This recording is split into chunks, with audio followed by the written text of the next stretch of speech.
So now the Democrats are calling for censorship or jail time for misinformation and disinformation.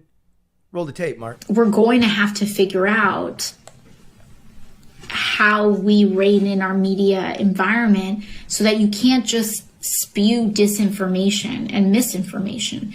It's one thing to have differing opinions, but it's another thing entirely to just say things that are false.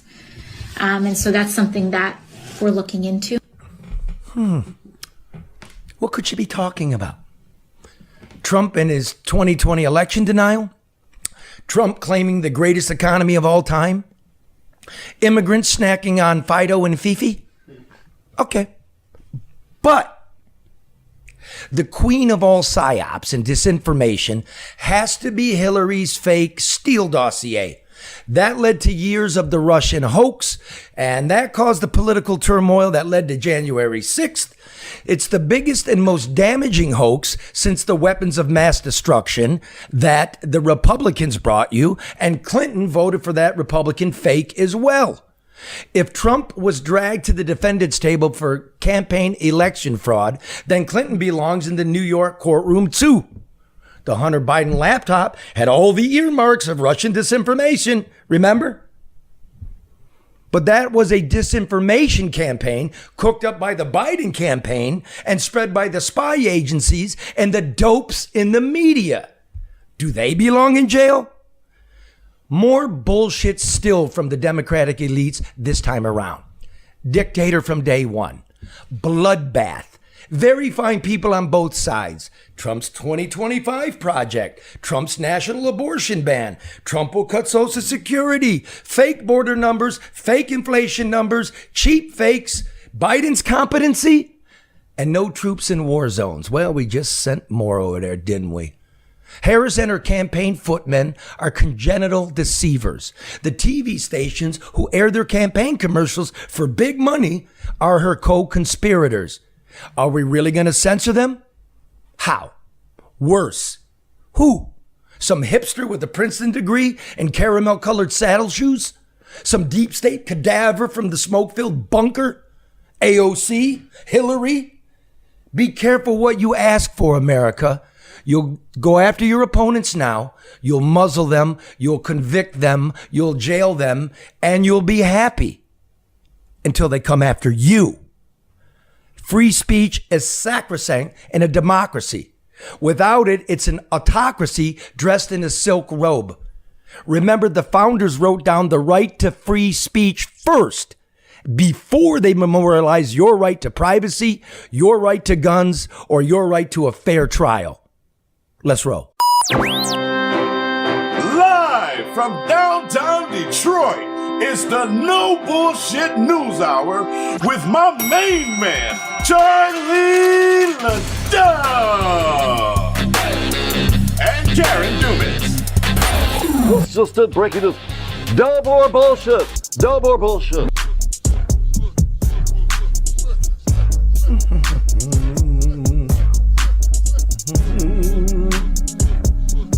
Where's my commercial? Look at Mark all sad. Listen, the politicians lie to you. The media lies to you. How do you know if your investment statements are lying to you? Remember, you're not managing your wealth. That's some unseen guy working for a big bank, jockeying an algorithm, but he's not making decisions based on what's best for you. He's making decisions on what's best for his bonus, gambling with your hard-earned dollars. You should know your money, man. That's why I work with financial specialist Luke Nowacki at Pinnacle Wealth Strategies. He'll tailor a financial plan for you. Annuities, retirement accounts, college savings, metals, utilities. What's going on? Everything's up and down like a washwoman's ass on Monday. He'll keep you up to date and always a phone call away. Let Luke Nowacki worry so you don't have to. Call him now, 248-663-4748. And Archangel Senior Management. You got that, Coney? Yeah. Queued up? There you go. Are you an entrepreneur looking for a safe and socially responsible real estate investment? Consider contacting Archangel Senior Management. Senior living is one of the fastest growing markets in America, is it not, Senator? It absolutely is. And Archangel offers small communal living for senior citizens in homes right in the neighborhoods. Sounds fascinating, does it not? Sounds great. It's the antithesis to those cold corporate nursing homes you sat in committee and heard so much about during COVID. Oh, yeah. They're cesspools. Here's the answer. Archangel has formed partnerships with a nursing school and Majestic Residences, a home-based assisted living franchise system. This partnership provides authentic caregivers with the tools and training necessary to manage their own care homes, eventually owning them. And Archangel investors are in that real estate deal, and they can feel secure in both their investment and the care being given to the seniors. The care is genuine, the owners are local, and Archangel has Overwatch. If interested in this trailblazing opportunity, contact Archangel at 989-614-0416. Are you woken up, Mark? I am.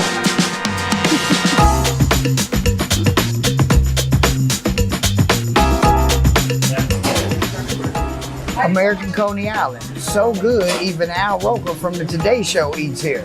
Not like that other guy, Al Joker, who eats at Lafayette.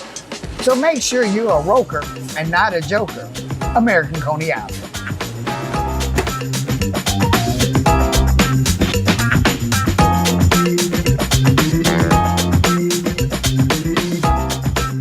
Okay, we're back? Yep. Okay, listen. Today, we have a debate. Just a big debate. This is for the 7th Congressional District, basically Lansing. It is the most highly contested congressional race in the country and will probably be one of the most expensive. And we are really pleased to have former state senator, former helicopter pilot, right? Yeah. What were you, the first calf? No, I was back here in Michigan out of Grand Ledge. But did active duty too, but yeah. You did? Did you do it in the war zone? Yeah, started a tour in Iraq, not when I was a pilot, but Did you see Tim Walz there? I did. You know, he must have been there when I wasn't. I didn't see him on my deployment. Yeah.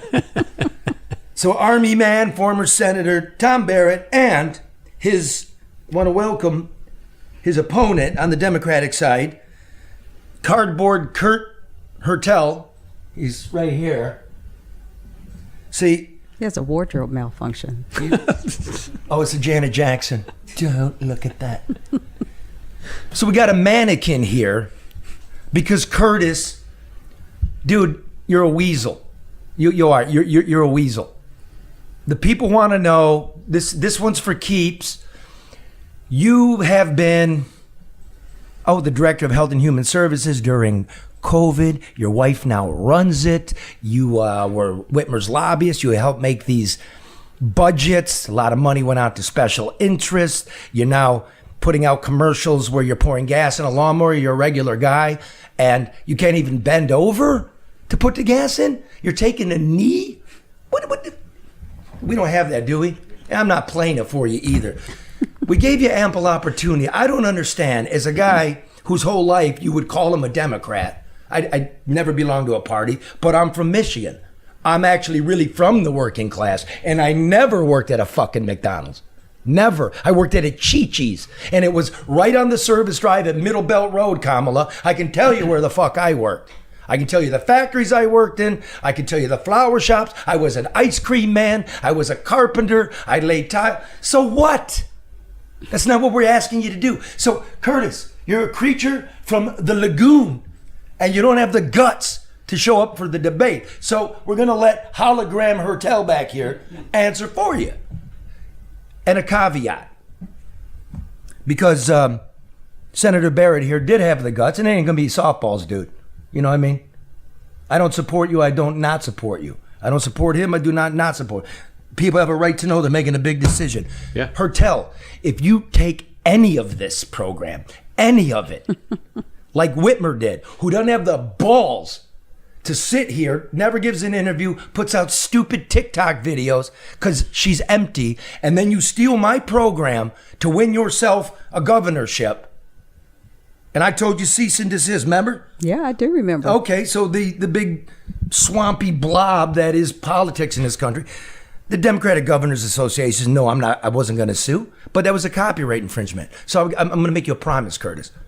Now until Election Day, you take a second of this or any of your proxies, I'm going to hound you. You're going to see me every day, and you're going to answer for how you got that big contract for a pretty much no-show job. Why the Chinese are getting this money, why people are signing non-disclosure agreements, where is the GM fact? Get the fuck out of here. So be warned, but enjoy it. It's going to be great. So first we want to get to Detroit. Because, last week I was on assignment trying to cover, the auto workers getting screwed, new big contract, and all of a sudden everybody gets laid off. So we did something on the jail. Have you called around on the jail? No, I have not specifically, but I'm hearing things that it's big, it's beautiful, but we're stuck with the debt, Wayne County, that was supposed to be absorbed by Dan Gilbert, and that it is compromised from a design, a functionality standpoint.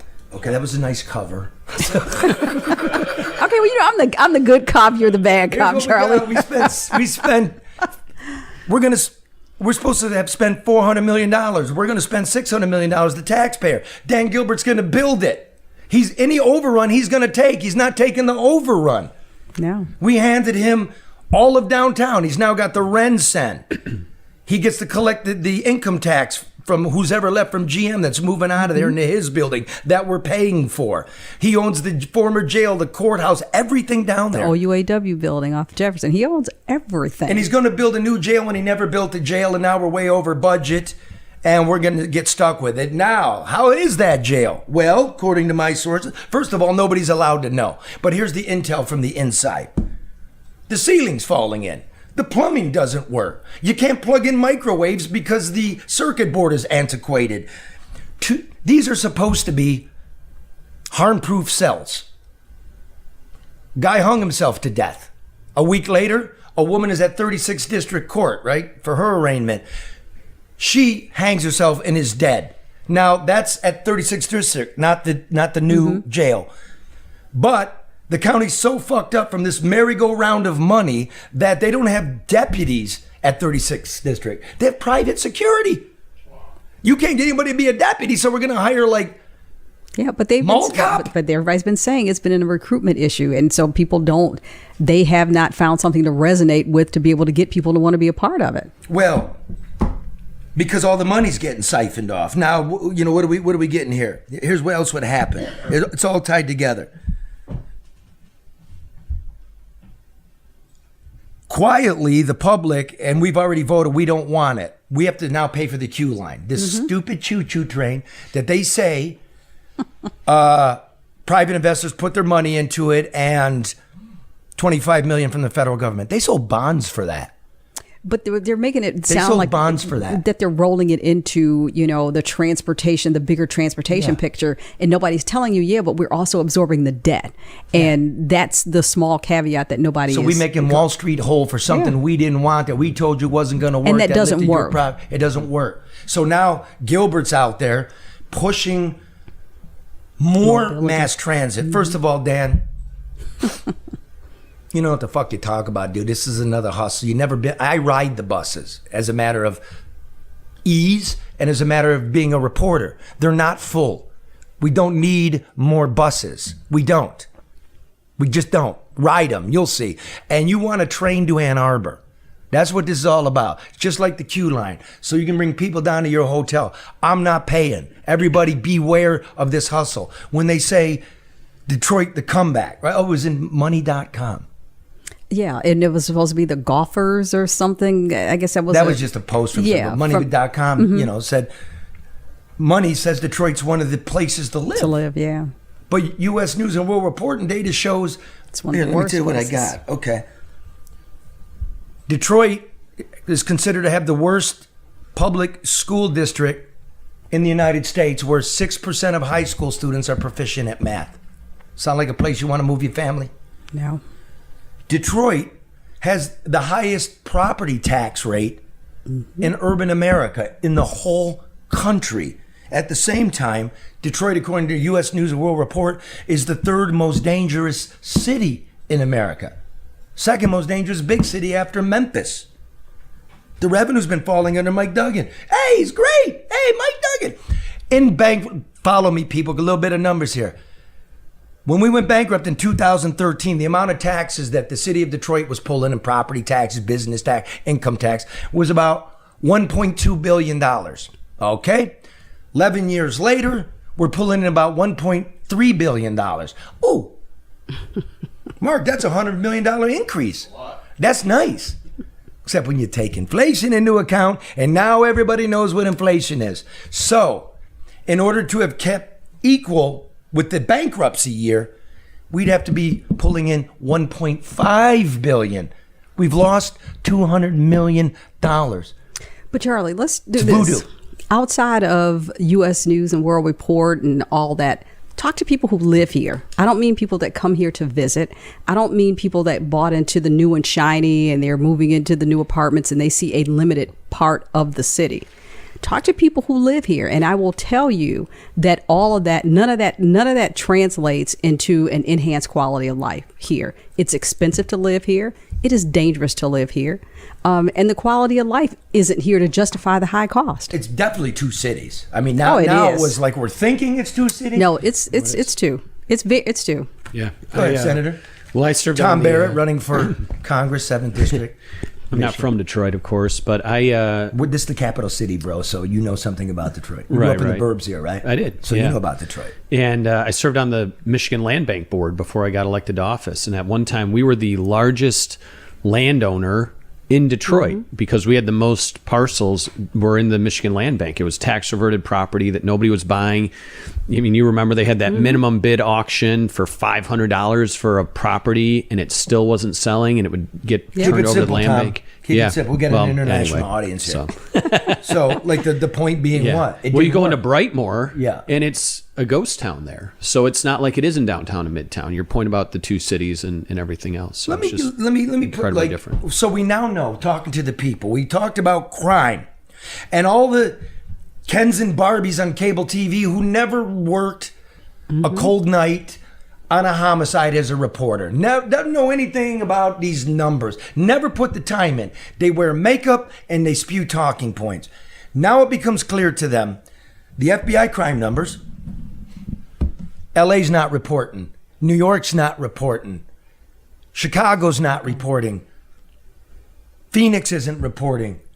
New Orleans isn't reporting. What would that tell you about national crime rates if the big cities, the dangerous cities, aren't reporting? They're not accurate. Boom. So all of a sudden they find out there's a survey of people, the crime victim survey, who tell you crime's going through the roof. Okay, so now they bend the knee, you're confronted with a survey.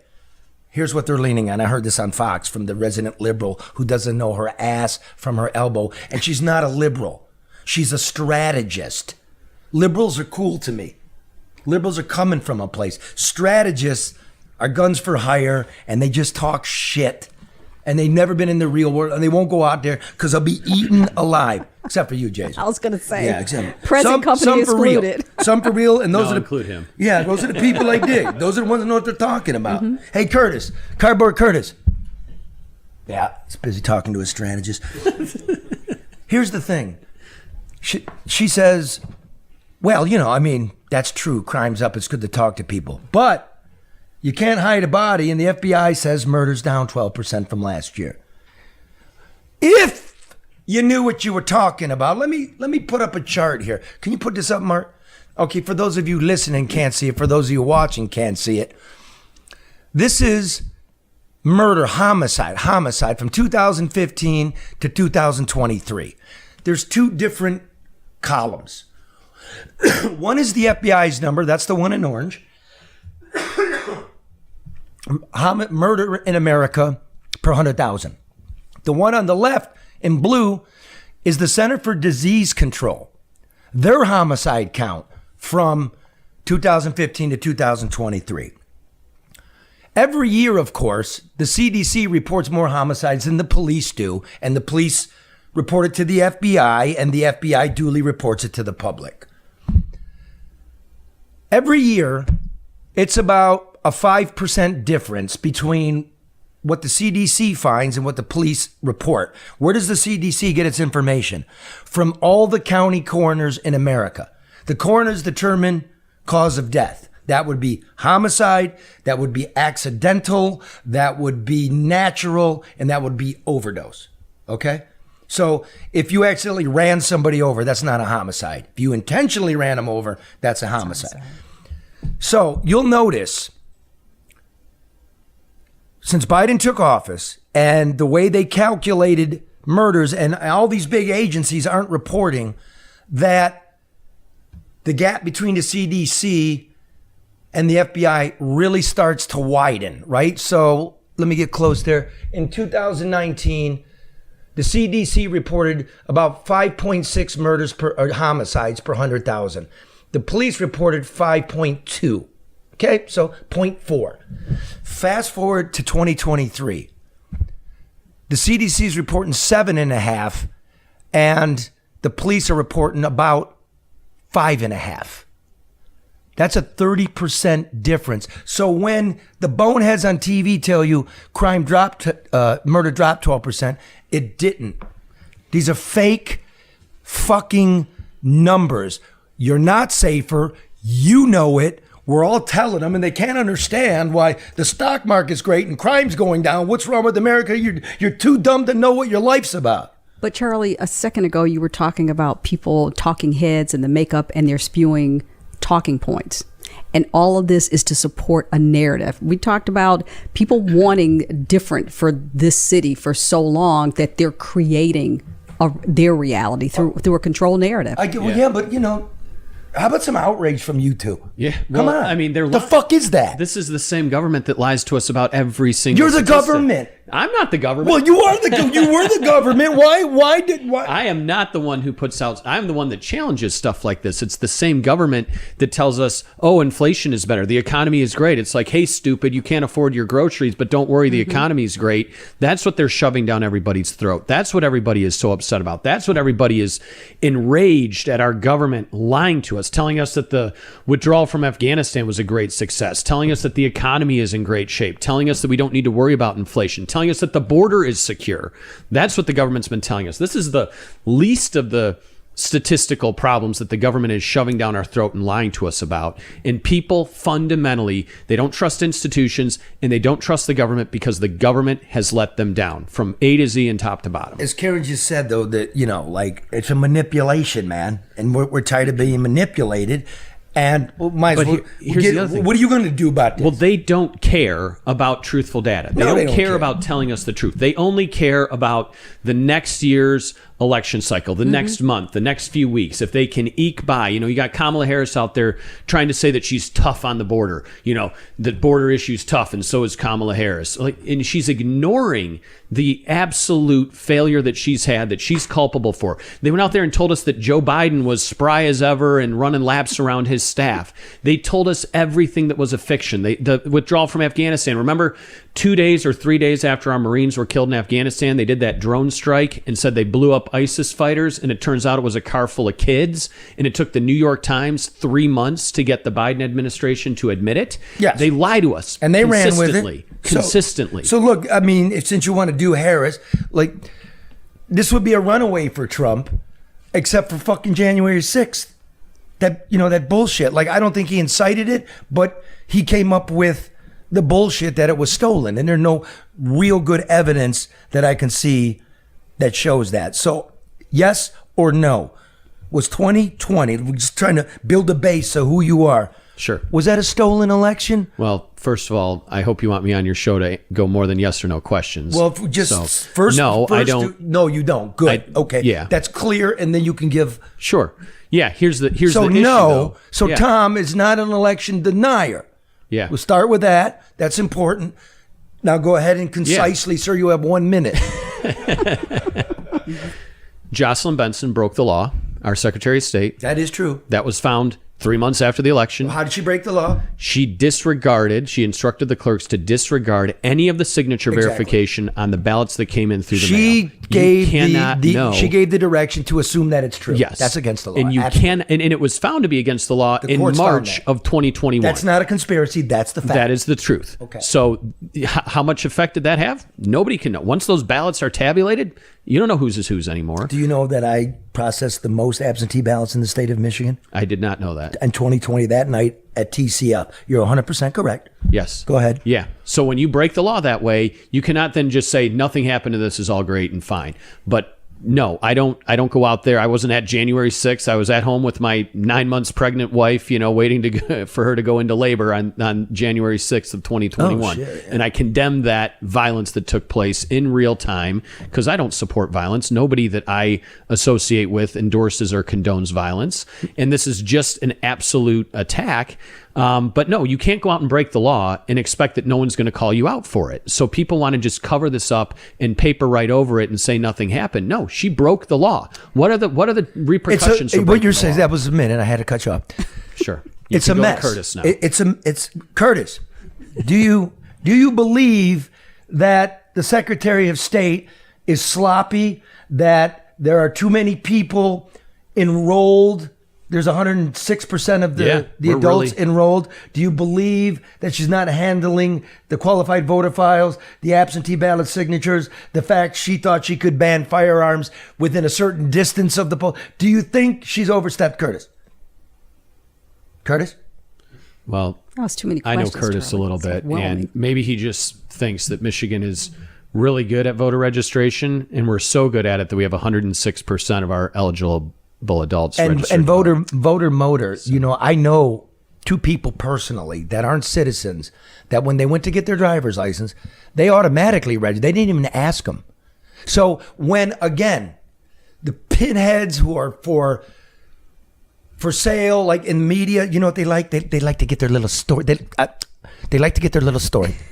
And so when I hear the talking point, it's against the law. It's against federal law. Illegals can't vote.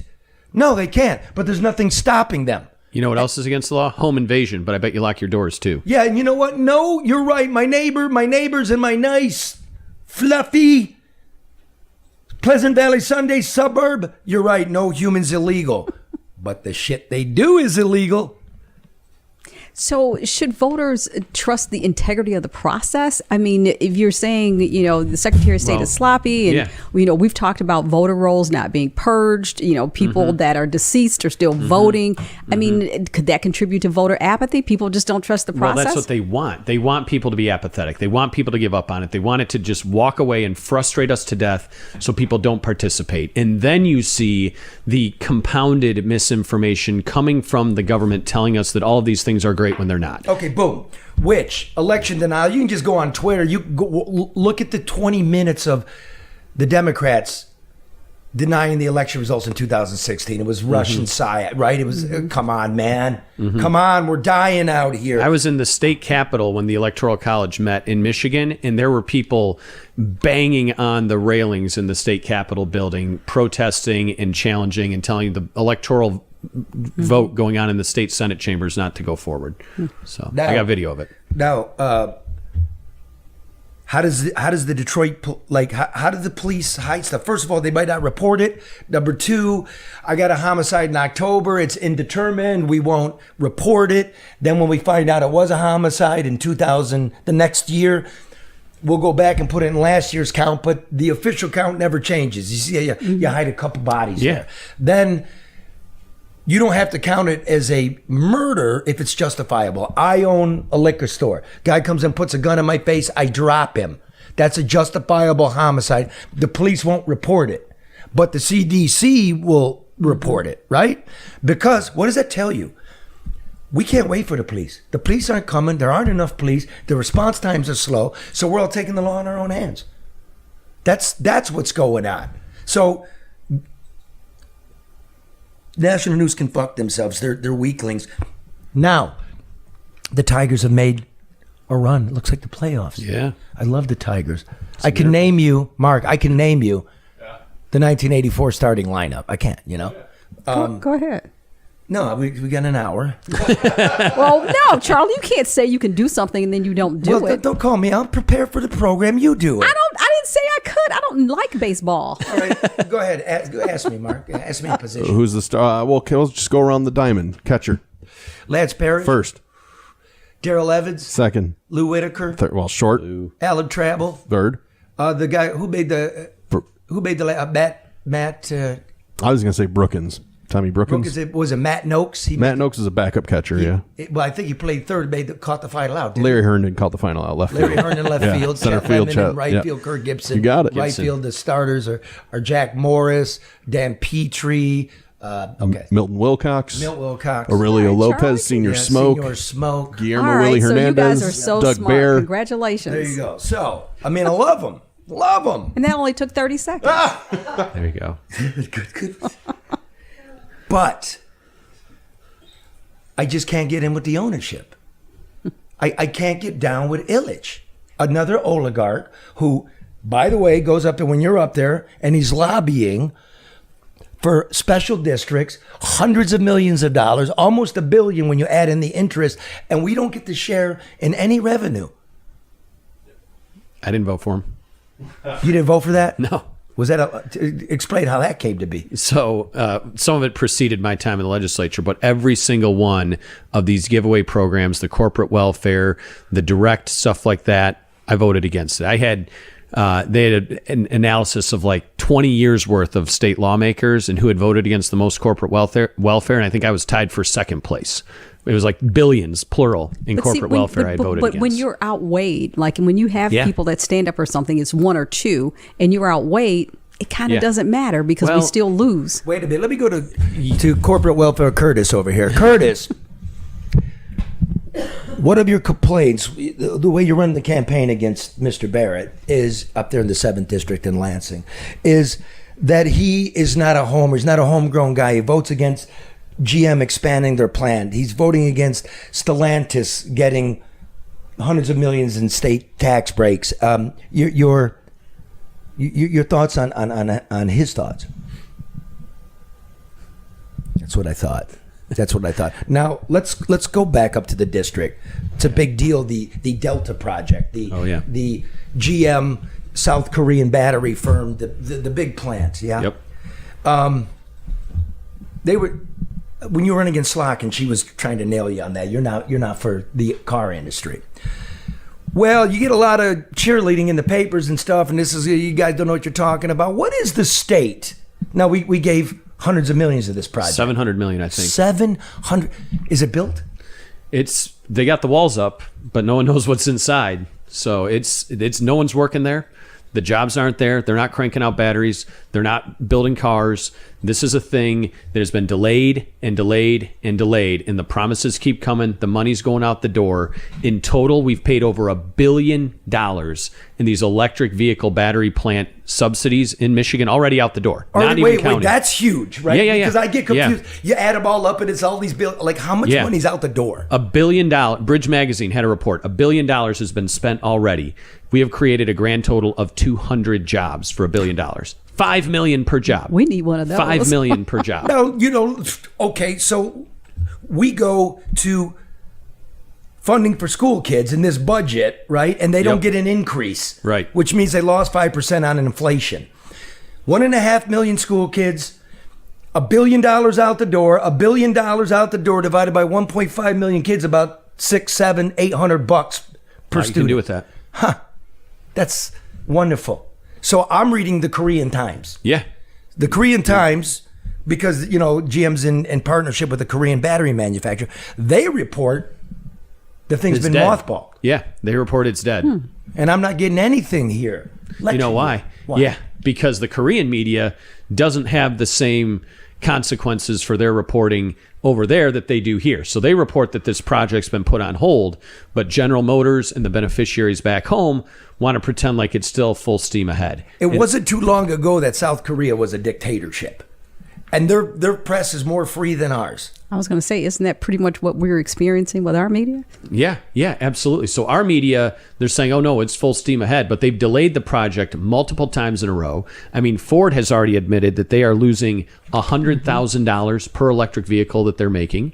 Nobody's General buying Motors has, decreased demand. And I think the worst of all project with this is the Goshen deal up in Big Rapids that is going to not just be a bad economic investment, it is a substantial national security threat to the United States. Did Hertel sign the non-disclosure agreement? He did. With the Chinese? And he is in their Foreign Agents Registries Act disclosure. Like, Wow. yeah, Wait, whoa. Yes. He's a foreign he lobbies for a foreign company, and it's So he is listed in their FARA filing, their Foreign Agent Registries Act filing, with secret conversations they had about getting this project approved through the state legislature and the concerns that lawmakers had. While he was Governor Whitmer's lobbyist, he's working with registered foreign agents for Goshen to get $175 million pushed through the legislature. so would cardboard cutout Curtis hologram Hertel, if he was elected to Congress, would he be able to serve on any committee where you needed No. a clearance, intelligence clearance? No, absolutely not. You're not allowed? No, you After can't be. you're You not can't lying? be I don't know. So I speak- can't. I can't. You say, don't know. I can't say with certainty what somebody would or wouldn't do for a clearance. I mean, when they lie to us in the way that they have, I can't say who would approve what. But what I can tell you is I've qualified for a security clearance. I did 22 years in the United States Army. I had to go through security vetting, and having entanglements with foreign governments is a huge red flag that would prevent someone from receiving a security clearance. And I remind people that I also signed a non-disclosure agreement in my life. The difference is it was called a security clearance in the United States Army. So there are things I can't talk about or tell people, but that's because, they came about and arose through my service in the United States Army, not because I was in bed with the Chinese communists about how we're going to cook up a scheme to send them $175 million of state tax money. When we got people in Michigan that can't afford their groceries and can't afford their rent and can't afford the daily living expenses, we're going to take $175 million of their money that they don't get to decide whether or not they send to Lansing. It is mandatory that they pay their taxes. And we're going to take that money and give it away to the Chinese communists when Barack Obama's own CIA director says it'll be used for espionage against us. It's a mess. Obama. Let's get to 2024 here, bro. No, I'm just saying he's a Democrat, and they said it'll be used for espionage. Even the Democrats are admitting that. But as voters, like even prostitutes get paid. We don't get anything. We're like whores. Like we give away everything, or it's being taken. And I hate that analogy, but I can't think of anything. You used it, I noticed. I know I did, because I couldn't think of anything else that was just. I know you do, Charlie. But I'm saying we get nothing back. We everything is taken from us, and we get nothing. This is back. why elections matter. People go out and say all these fluffy things, but you got to look at what's actually happening. Yeah, I voted Nobody's against my own saying party. fluffy things. They're eating fluffy. You got to look at, when the chips were down, do you want to be there at the ribbon cutting for this grand opening of this big facility that you get to take credit for because you voted to send them money? Or are you going to be disciplined about it and say, this is not in the best interest of the taxpayers Maybe of we the should state go. of The Michigan? media should go take some. Well, now you get shamed for it. Rethink it. After writing these talking point columns, and go up there and actually do some work. Go sweat. Put on some track shoes. It's not happening, Charlie. And know what you're talking about. Yeah. Now it's time for the debate. Oh, okay. I thought we were already in it. We'll It's start, just the preamble. We'll start with you, Mr. Barrett. Okay. You're on record. You've been on this program before. You as a human being, you are rabidly anti-abortion. If elected, and it came for a vote in Congress, Michigan, by a vast majority, supports women's right to choose. It's codified in the Constitution. If a national abortion ban came to you as congressman, would you vote for it, yes or no? No. And here's why. Can I go more than yes or no on this? Well, yes. Okay.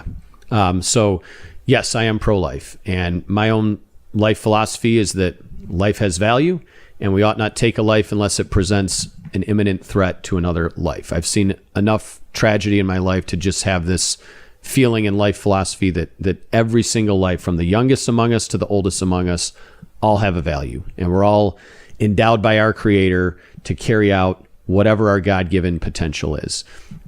However, Michigan voters codified a constitutional amendment that placed a right to an abortion with virtually no restriction whatsoever into the state constitution.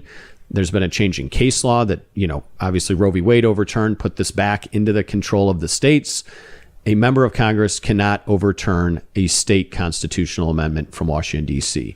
I will have the same vote here in Michigan as every other of the 10 million residents of Michigan, those that are eligible to vote anyway, on any type of constitutional change that would take place. It Let would me be stop up to you the right people there. of Michigan to decide. Federal that. law usurps state law. That's if it came a national abortion ban in Congress. Forget the legalities because people don't really understand it.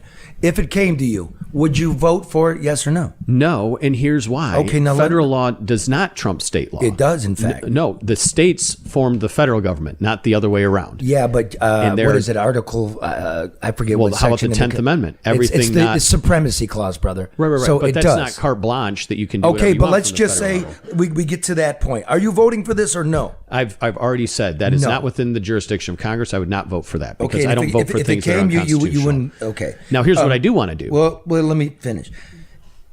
You said no, and if it came and you did vote for it, let's just say right now you said you wouldn't vote for it, but it came around and you did vote for it. Would you guarantee the people that you would resign because you were going back on your word on that? Well, I would never vote for something I said I wouldn't vote for. Okay. First and foremost. So That's and I'm not going to go down I'm going to break my word and because I'm not going to do that. You But guarantee here's the what- people. Yeah, and here's what I do want to do. You And I guarantee think- the people. Yes, and here's what I do want to do, and I think this is important as well. I'm listening. There are a few things that the federal government does have control over, or jurisdiction over, as it relates to abortion policy. Number one, protecting the Hyde Amendment, something that 70% of people agree with. It says we're not going to take taxpayer money and spend it on abortions. Okay. People who are conscientious objectors like I am don't want to see our tax money going to pay for other people's Okay, abortion. next. From there, protect the rights of conscience of medical providers, doctors, nurses, others who don't want to participate in abortion. Make sure that their rights are protected so they aren't coerced into doing Fair that. enough. Next. Next, protect minors, parental rights, so that minors are not being transported across state lines without their parents' knowledge or consent for the purpose of procuring an abortion. That is in the federal jurisdiction because you're crossing state lines. And then from there, Yes. right now in the United States, we have, this is shocking, there are 50 abortions for every single infant adoption in the United States right now. I think we ought to advance how we can get to more adoptive, life-affirming outcomes. Everybody would agree with that. I think everybody agrees with that. But the biggest barrier, I think, is that people can't afford to adopt a child today. If you want to be a loving home for a new baby, it's 20 or 30 grand to do that. I think we ought to. Senator, that's your time. Well, that's your time. Well, let me throw it to your opponent, Cardboard Curtis. Do you support parental notification? Do you support conscious objection by health providers? Do you support abortion only up to viability? And if so, what is viability, sir? Sir. Well, there you go. I think it's important to tell the public, to you and your opponent, that the paragon on planet Earth is held up to be France, which has enshrined abortion in its constitution. It should also be noted, however, that in France's constitution, you are entitled to an abortion up to the 14th week. And a minor must be accompanied by an adult. We'll be right back after this. I got to pay my parking.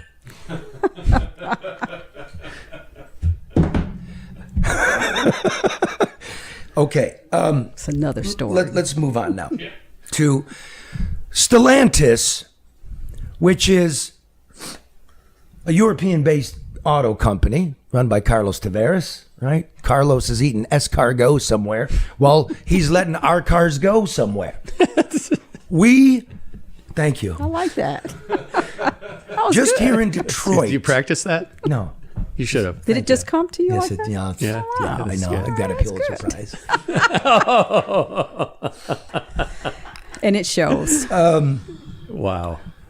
We're laying off 2,500 people in Warren at the Ram plant, which was the second biggest selling pickup in 2019 and 2021. 2 times running the truck of the year. We get a great contract, the UAW, $30 an hour, and all these temps finally get a job. And 11 months later, whoosh, whack, you're gone. We gave them nearly $500 million when they were Fiat, and then 2 months later they become Stellantis. Nearly $500 million to expand the Mack and Jefferson plant in Detroit, where they're building the Durango, the Jeep.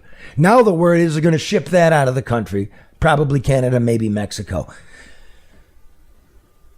Former President Trump had an event the other day when he noticed the John Deere tractors behind him, and John Deere's threatened to move a couple of hundred jobs out of the country. And he said, you do that, and I'm slapping a 200% tariff on you, John Deere. Just beware of that. You as a free market specialist, right? That's where you stand.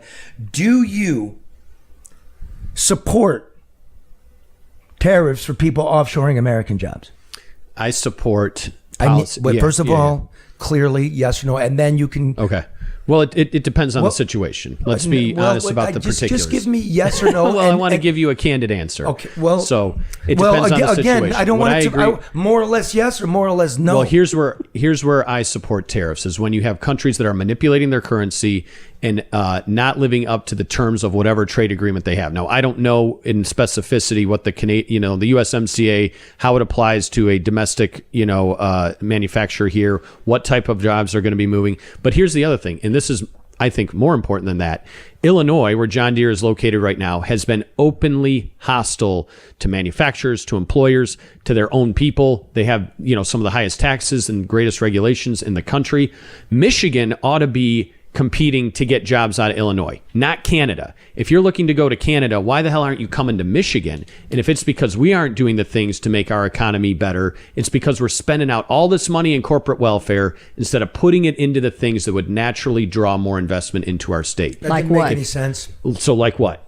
You look at Site Selector magazine. I'm pausing. No. It didn't. No. How did that not make any sense? No, you don't just get to go off. It's not a fucking This is a debate. Oh, it's a debate. Okay, well, I'm sorry. Yeah. Okay. So you're saying we're going to compete with Illinois? That's created the problem, and now we're going to compete. It's global, bro. It is global, but it's also domestic. If it you is. have a It state is that is high tax, high regulatory, so as and Congress, hostile to job providers, why wouldn't we be a better place? Let me ask Cardboard Curtis.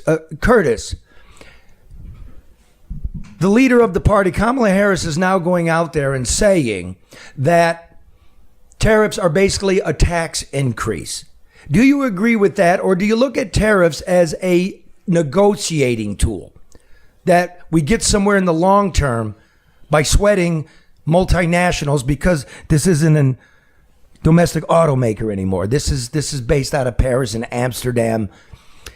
Curtis, do you think that it's a tax or that it's a negotiating tool? And would you support tariffs to keep jobs here?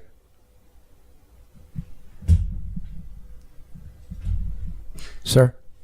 So I can be direct with your answer. Okay, now you have a follow-up. I do think that they are a good negotiating tool in the right hands with the right circumstance. I don't believe in just applying tariffs to everything, in under the sun.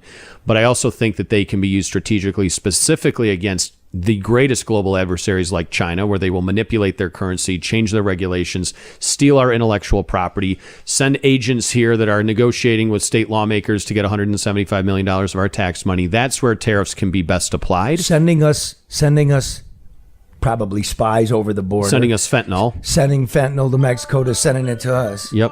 Whoops. God, So tariffs have their place, but I'm not going to say with granular detail which ones, sitting here. I can't tell you with specificity which ones are good or bad. I didn't ask that because that would be, cutting you out at the knees. Just, generally, because we're speaking generally. Yeah. And question for the senator? Yeah, I had one in I forgot when I was asking you Remember, you got to ask them like both. what? Yeah, got to ask them both. Okay.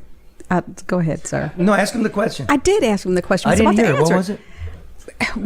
What are the things I'm trying to moderate. Right. Hold on. What was the question? Is that what you're doing? What was the question? I forgot. What did I ask you? You asked me. I said we should be investing in things instead of handing out corporate and welfare. I said like what? You said like invest. What? Right. What should that investment if look you like? look at when this SOAR fund that has been the responsible fund that has gone the out, state slush fund for yes, private industry, we have to sign a non-disclosure that I voted against and my opponent voted for at the time that was created at the very end of 2021. I went and looked at what are the criteria that companies look for when they're relocating. Do you know where incentives ranked on the list? Where? The very bottom. Was it higher on that list? Infrastructure. Infrastructure was third, I think, but talent already existing workforce, and then talent development were number one and number two. Education. So those are directly tied to education. From there, infrastructure, cost of utilities. Remember, Ford said they left because the cost of utilities was so much cheaper in Kentucky and Tennessee, and then they had to pull that back and apologize for saying that. Right to work status was on there. State tax environment, regulatory environment, quality of life. All of these things were ranked far higher than incentives. And you only need to pay these corporate welfare incentives if you have a deficiency higher up on that list. But lawmakers don't want to do the hard work of figuring out how we're going to have cheaper energy, how we're going to invest in infrastructure, how we're going to fix education so our workforce is more prepared for these jobs. They just want to pay out the money, go to the ribbon cutting, and take credit for it. And time. It's lazy. And time. Okay. Other than that, I have no strong opinions about it. All right, so I'd like to ask Mr. Hertel pretty much the same thing. What does a viable investment in the people and in the state of Michigan look like? I grew up in a middle-class home. I grew up. I believe that keep your lawn cut, investing in good neighborhood. And, Can I say something about that? You're interrupting the senators. And I believe everybody should be able to fly to Margaritaville during COVID. And, one man's socialism is another man's lockdown. And Is that on a private jet or a commercial jet? I think they drove. Okay. He's John Cock and Toast and Cock and this guy. Okay, two more questions. Where do you stand with the funding of Ukraine? Boondoggle or necessary as a former military man? Yeah. I'm not opposed to the funding of Ukraine, but I think we got to know where our outcome is. What is the end result that we're going for? And Joe Biden says it's regime change in Russia. I don't endorse that. I don't think that we need to go for regime change in Russia. Where I have a very hard line in the sand is anything that will put American troops into another foreign conflict. Thank you. Senator Hertel, cardboard hologram Hertel.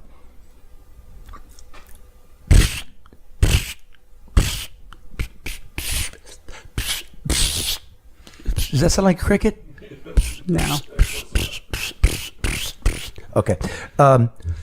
Israel, Yeah. Hezbollah, Hamas, where you stand on that? Again, I'm on the side of defeating terrorists. I spent 22 years of my life in the Army, the entire duration of that war on terror. I stood literally closer than you and I to terrorists in Guantanamo Bay, Cuba for a year of my life. And I don't want those people here.